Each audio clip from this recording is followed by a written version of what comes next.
হয় আৰু কেইটামান মুহূৰ্ত তাৰ পাছতেই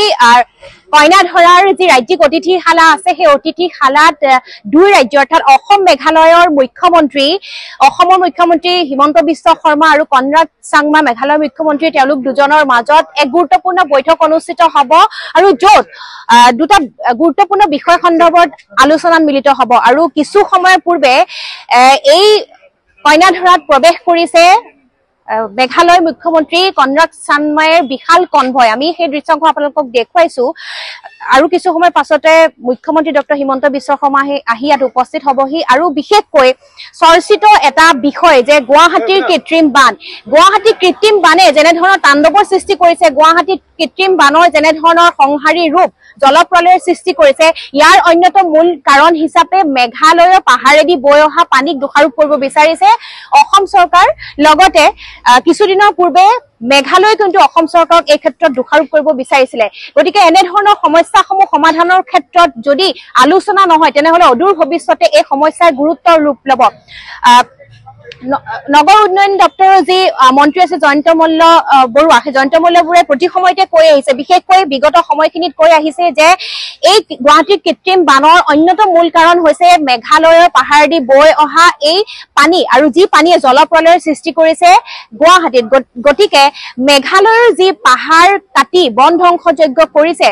তাৰ কাৰণে ইউএছটিএমৰ কথা কৈছে বিভিন্ন অনুষ্ঠান প্ৰতিষ্ঠান শৈক্ষিক প্ৰতিষ্ঠানৰ কথা কৈছে এনেধৰণে বন ধ্বংসযজ্ঞ কৰি অহাৰ ফলতে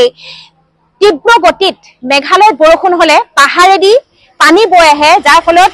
গুৱাহাটীৰ জলপ্ৰলয়ৰ সৃষ্টি হয় আৰু সাধাৰণ লোক জনতা গুৱাহাটীবাসী জুৰুলা হ'বলগীয়া পৰিস্থিতিৰ সৃষ্টি হয় গতিকে সকলোৱে এই সমস্যাৰ স্থায়ী সমাধান বিচাৰিছে গতিকে আজি এই সন্দৰ্ভতে গুৰুত্বপূৰ্ণ বৈঠক অনুষ্ঠিত হ'ব আৰু তাৰ পাছত তেওঁলোকে কেনে ধৰণৰ সিদ্ধান্তত উপনীত হয় সেয়া আচলতে লক্ষণীয় হ'ব আৰু এটা বিশেষ সমস্যা যে সীমা বিবাদ মীমাংসা এটা দীৰ্ঘদিনীয়া সমস্যা অসম আৰু মেঘালয়ৰ সীমান্তৰ এই সীমা বিবাদ যিটো সমস্যা সেই সমস্যাৰ সন্দৰ্ভত বা সেই সমস্যা সমাধানৰ সন্দৰ্ভত বহু সময়ত দুই ৰাজ্যৰ মুখ্যমন্ত্ৰীয়ে বিভিন্ন বৈঠকত বহিছে কিন্তু এতিয়ালৈকে সেই সীমা বিবাদ সমস্যাটো উৰ পৰা নাই গতিকে আজিও এই বৈঠকত সেই সীমা বিবাদ মীমাংসাৰ সন্দৰ্ভতো আলোচনা কৰা হ'ব আৰু 12টা বিবাদমান এলেকাৰ যি 6টা এলেকা সেই এলেকাৰ সীমা বিবাদ মীমাংসা হৈছে বাকি থকা 6টাৰ 3টাৰো সীমা বিবাদ মীমাংসা হৈছে আৰু 3টাৰ কেৱল সেই সীমা বিবাদ মীমাংসা কৰিবলৈ বাকি আছে গতিকে এই বাকি থকা এলেকাকেইটাৰ ক্ষেত্ৰত কি সিদ্ধান্ত হ'ব এয়াও কিন্তু এতিয়া গুৰুত্বপূৰ্ণ প্ৰশ্ন গতিকে এই দুটা মূল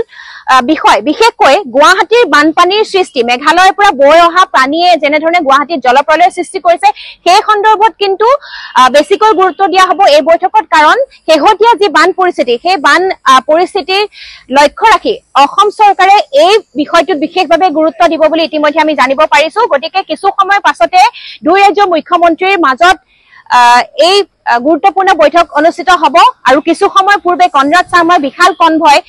কইনাধৰাৰ ৰাজ্যিক অতিথিশালাত প্ৰৱেশ কৰিছে আৰু আমি পৰিৱেশ দেখুৱাইছো এতিয়া ইজনৰ পিছত সিজন চৰকাৰী উচ্চপদস্থ বিষয়া আহিছে কিছু সময়ৰ পাছতে মুখ্যমন্ত্ৰী ইয়াত উপস্থিত হ'বহি আমি সেই দৃশ্যাংশ আপোনালোকক দেখুৱাম বিশেষকৈ গুৰুত্বপূৰ্ণ হ'ব যে এই বৈঠকৰ অন্তত এই দুটা বিষয় লৈ পেলাই তেওঁলোকে কেনে ধৰণৰ মতামত পোষণ কৰে বা কেনে ধৰণৰ মন্তব্য সংবাদ মাধ্যমৰ আগত প্ৰকাশ কৰে কাৰণ এই বৈঠকখন খুবেই গুৰুত্বপূৰ্ণ এই বৈঠকখনৰ ওপৰতে নিৰ্ভৰ কৰিব গুৱাহাটীৰ বান সমস্যা গতিকে আমি পাছৰ মুহূৰ্তত আপোনালোকক সেই মন্তব্য শুনাবলৈ প্ৰয়াস কৰিম